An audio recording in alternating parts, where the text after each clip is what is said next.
y de la seguridad emocional. Entonces, la influencia de Saturno sobre la Luna significa un control de las pulsiones humanas. Puede dominar un sentimiento de preocupación, de temor, de melancolía o incluso de depresión. Por ejemplo, por falta de calor humano, por distanciamiento social. Como la luna es regente de casa 5, pueden verse refrenada la expresión artística y también la educación de los niños. Casa 5 se ve demasiado supeditada al control y a las directrices de los poderes económicos que yo aquí asocio especialmente con Saturno regente de casa 11. Por otra parte, como esa luna está dominante, está fuerte, está en el ascendente de esta carta, posiblemente sea precisamente la creatividad artística, sea la vida cultural y la educación, todo el ámbito de la educación, el germen al partir del cual se pueda ir asimilando, transformando y superando ese poder representado por Saturno.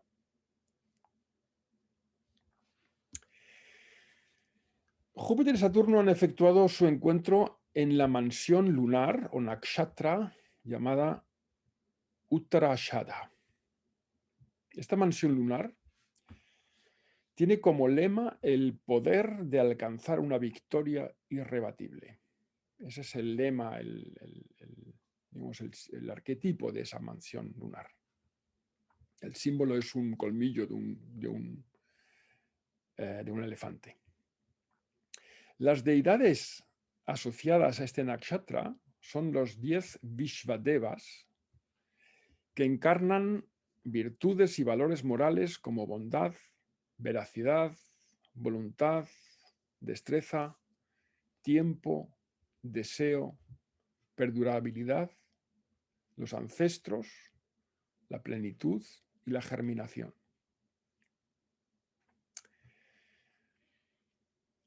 Este nakshatra es un nakshatra que posee una fuerte motivación social o humanitaria.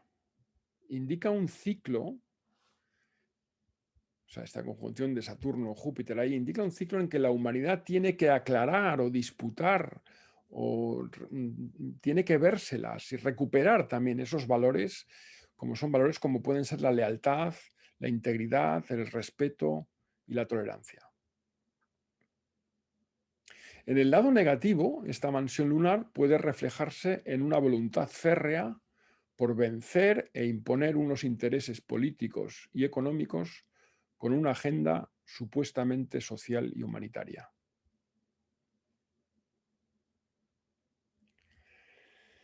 El regente de Uttarashada es el Sol. Los nakshatras se relacionan con planetas, no se suele llamar regentes, pero es como una especie de regencia, podemos hablar de una regencia. Y cuando la luna está en un nakshatra, y hasta la luna está en un nakshatra, podemos decir que los pensamientos están puestos en aquello que significa ese nakshatra y también en aquello que significa y que representa ese planeta regente del nakshatra dentro de la carta natal. Y yo observo que la posición de las conjunciones de Júpiter y Saturno en los nakshatras nos dan una clave muy interesante para entender estos ciclos. Entonces el regente es el Sol, que es un símbolo de vitalidad, de autorrealización y de poder. El Sol está en la casa 10. Aquí, casa 10. El Sol en casa 10. Relacionada con el gobierno y con la acción pública. Se da, por tanto, una asociación o, digamos, un pensamiento, el pensamiento de los intereses de desarrollo económico y de ganancia están puestos en el Sol, están asociados con los poderes gubernamentales. Si tenemos en cuenta, además, que el ascendente, la Luna, el Sol y Mercurio se hallan todos en signos de Júpiter, y Júpiter a su vez está subyugado por Saturno, vemos la prioridad y el poder que tienen en esta carta los temas precisamente representados por Saturno. Y lo que también es muy peculiar, precisamente también teniendo en cuenta esta relación a través del nakshatra de Uttarashadha, lo que también es muy especial de esta conjunción es que el Sol, o sea, que se efectúa precisamente en el solsticio de invierno, y por tanto el Sol se halla exactamente en el ecuador galáctico, en el punto de exaltación de Ketu, la cola del dragón. Ketu es también el regente del nakshatra, el nakshatra Mula, que es el nakshatra en el que se encuentra la exaltación de Ketu y el Sol y Mercurio en esta carta. El nakshatra Mula es regido por Nirriti. Nirriti es la diosa de la destrucción. El nakshatra Mula evoca procesos de disolución y destrucción necesarios para crear un nuevo fundamento. Esto me recuerda mucho al Great Reset, el gran reinicio que describe Klaus Schwab en su libro COVID-19, The Great Reset. Klaus Schwab es el dirigente del Foro Económico Internacional, una persona con mucho poder, que organiza anualmente las conferencias de Davos, donde se reúne la élite política y económica mundial. Y según él, la pandemia esta brinda una fabulosa oportunidad de forzar ese cambio social, imponiendo en definitiva es de suponer un sistema totalitario. El Sol es regente de la casa 6 y la casa 6 se relaciona, entre otras cosas, con la salud y con la enfermedad. Casa 6 está en, cúspide de casa 6 está en Leo. El regente de Leo es el Sol. Con el Sol está Mercurio, en plena combustión. Mercurio, significador de la comunicación y la información. De modo que esta combustión representa unos medios de comunicación fuertemente condicionados por aquello que representa el Sol. El tema de la salud como motivación primordial para ejercer el gobierno. La libertad de información puede verse, por tanto, coartada o comprometida por los intereses de los dirigentes o gobiernos. Aquí de nuevo repito que Júpiter, que la Luna y Mercurio son los significadores de la mente a nivel colectivo, por supuesto, estamos aquí en una carta de nivel mundial, colectiva. Y de nuevo tienen como almuten a ese Júpiter subyugado a Saturno. Bien, otro planeta que se ve fuertemente aspectado por Saturno es Marte. Tenemos a Marte. Señor Hilbrand, le queda 5 minutos. Bien, tenemos a Marte muy al principio de Aries, en su propio domicilio, y Marte hace una cuadratura aplicativa a Saturno. Saturno está a la derecha de Marte y elevado sobre Marte, ¿eh? De manera que tenemos una cuadratura diestra de Saturno sobre Marte, y de este modo tenderá Saturno a dominar y a tomar el mando en este aspecto con Marte. Por otro lado, Marte y Júpiter también, por supuesto, pero Saturno es el planeta que digamos que tiene más dominio, que tiene más fuerza y que da fuerza también a Marte, precisamente por ser un planeta en su domicilio que aspecta a Marte, es un planeta que da fuerza a Marte. Por otro lado, Marte mismo también está fuerte, de modo que tenemos en esta constelación una tensión muy fuerte entre lo que es, por un lado, la disciplina, el orden y el control que ejerce Saturno, y la voluntad de imposición de Marte.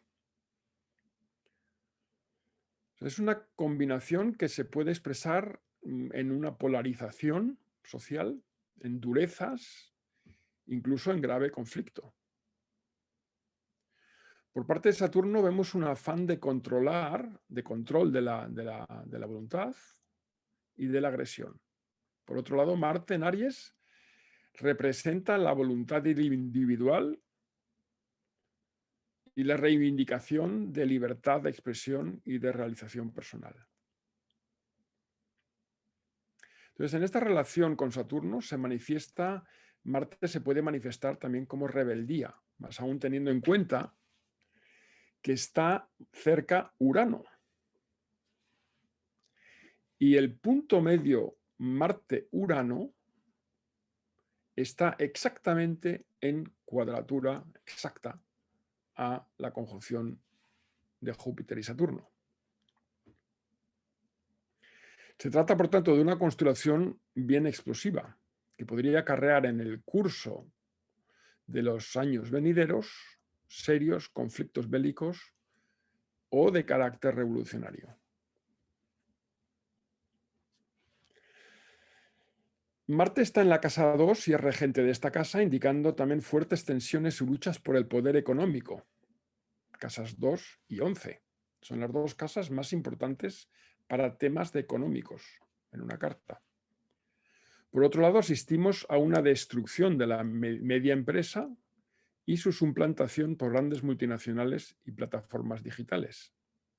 Lo cual a mí me sugiere que estamos asistiendo por el momento, por esa dominancia de Saturno que se impone, digamos, pero que eso no quiere decir que a lo largo de estos 20 años no haya, digamos, una vuelta, haya una repercusión, una reacción que puede generar tensiones muy fuertes.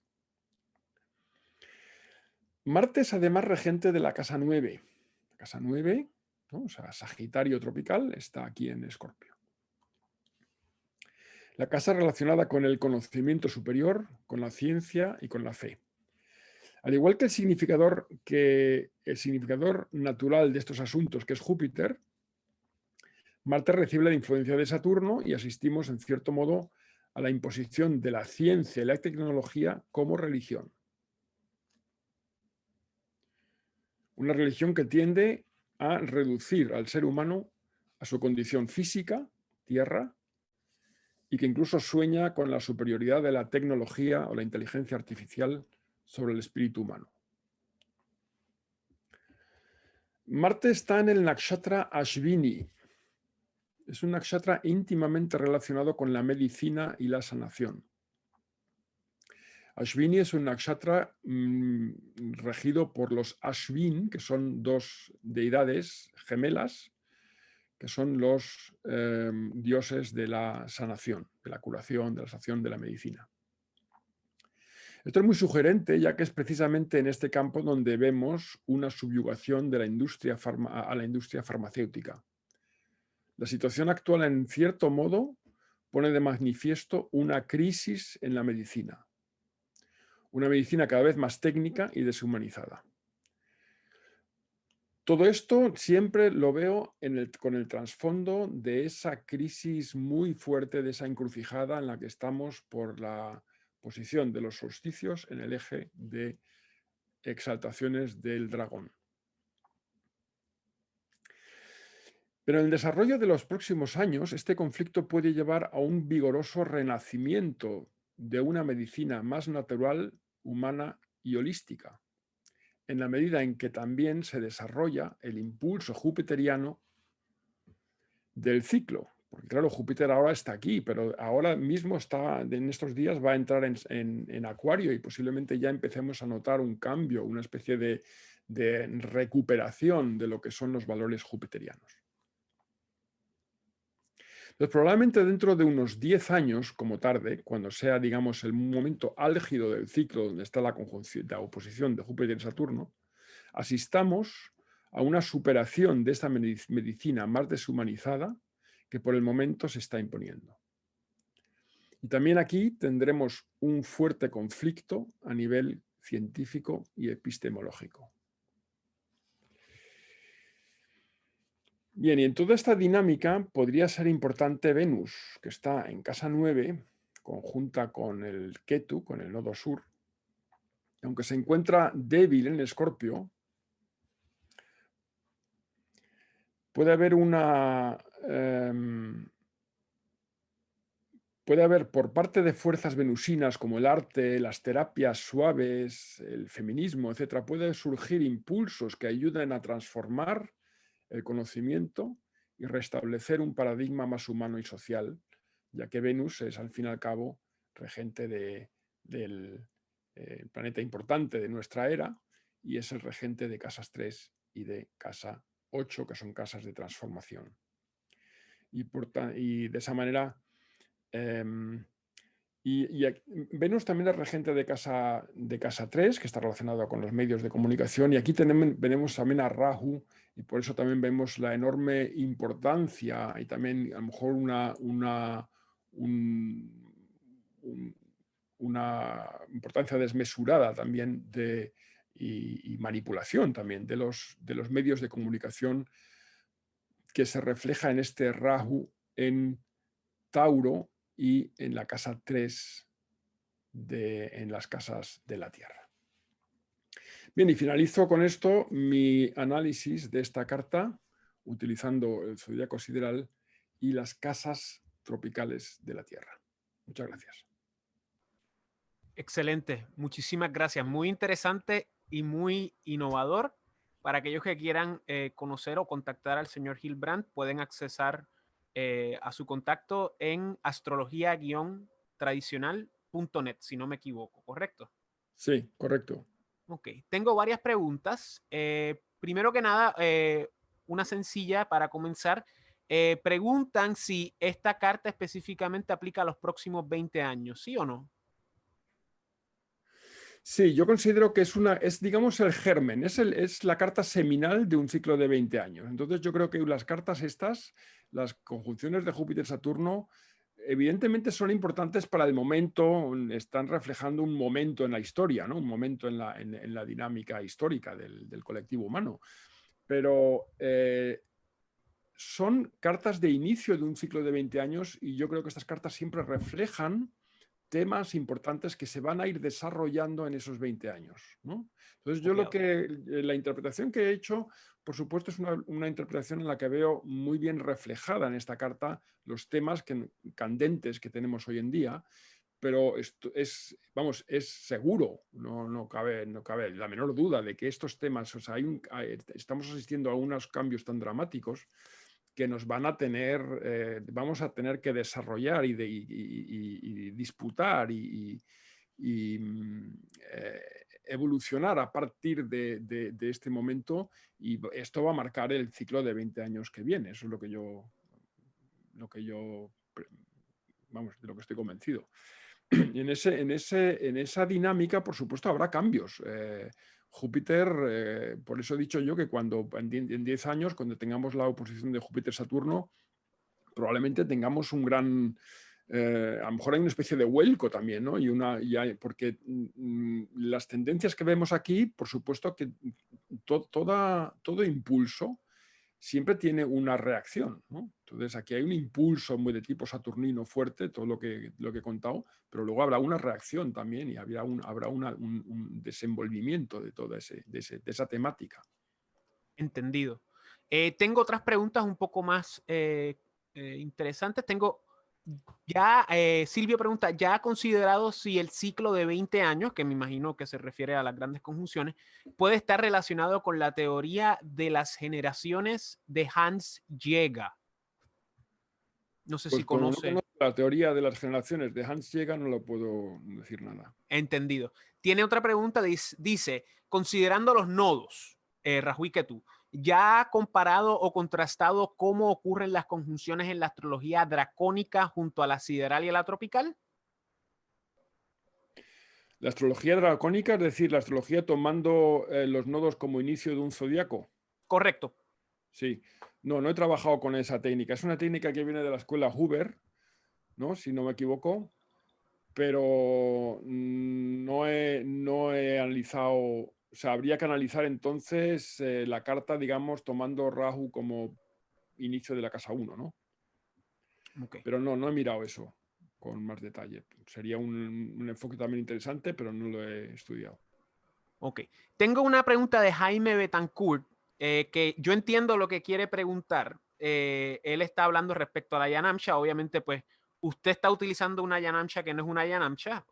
Técnicamente, pues, lo es y no lo es, pero el punto que él explica parte de esa premisa y dice, existen estrellas que sirvan como marca de limitadora del comienzo y final de los 30 grados de cada signo para el zodiaco sideral, o en qué consiste el criterio para establecer, disculpa que cambio, establecer el grado en el que se halla y progresa el punto vernal a que se deben los distintos Ayanamshas. Son varias partes, pero aquí Bien, lo que vamos a él ver. se refiere es a la diferencia Sí. entre las estrellas y el centro galáctico y por qué hay tantos Ayanamshas. Bien, aquí voy a volver aquí a la definición esta que he dado, ¿no?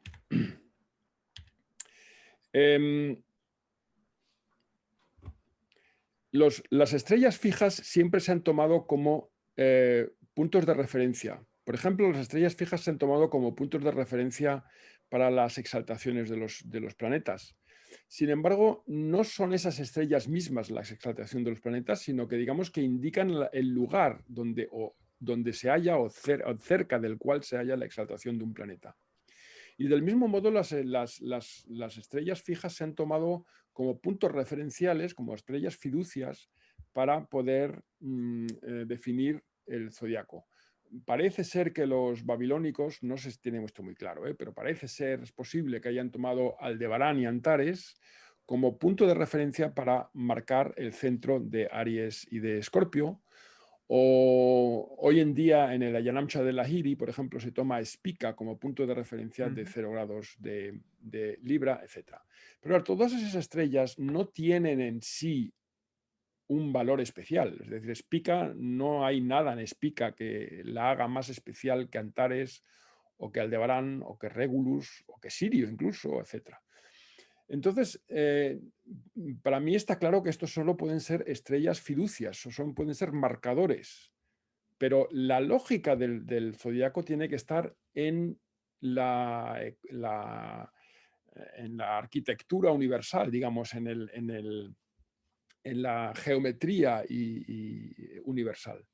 Entonces, por eso la idea que yo propongo es tomar las estructuras galácticas, como es el centro galáctico, como punto referencial para marcar el zodiaco. Entonces, el punto es de 4 grados 22 minutos o 23 minutos casi de Sagitario, donde está el centro galáctico. Ese lugar, ese grado, es exactamente la proporción áurea entre los dos ejes zodiacales que he mencionado antes. Y este Ayanamsa, o sea, la Ayanamsa que se deriva de aquí, esta definición del zodiaco, es prácticamente idéntica, con una diferencia de 3 o 4 minutos de arco. Es prácticamente idéntica con el Ayanamsa de Raman, que es uno de los Ayanamsas más extendidos en la India, y también con el Ayanamsa de Yukteswar. Yukteswar, el maestro de Paramahamsa Yogananda, pues también estableció una Ayanamsa que, bueno, como se basa en un ciclo de 24.000 años y no de 25.000 años y pico, pero para su época, incluso para la época actual, el Ayanamsa de Yukteswar viene a ser exactamente, o con muy, muy poca diferencia, igual que el Ayanamsa de Raman y que el Ayanamsa que estoy utilizando yo aquí. No sé si ha contestado bien ha contestado lo que ha preguntado. Sí. El tema de la Yanamsha es una cuestión interesante y provoca situaciones existenciales, pero sí, definitivamente Sí. lo contesto. Muchísimas gracias, señor Hilbrandt. Le agradecemos su presencia. Les recordamos a las personas que el señor Hilbrandt va a estar con nosotros nuevamente al final del día de hoy en la mesa redonda. Están sus contactos, lo pueden visitar en la dirección que les mencioné. Y nada, muchísimas gracias, caballero. Muy bien, pues muchas gracias a ustedes. Gracias a usted. Hasta más tarde. Sí, señor, sí, señor. Chao. Bisbal. Entonces...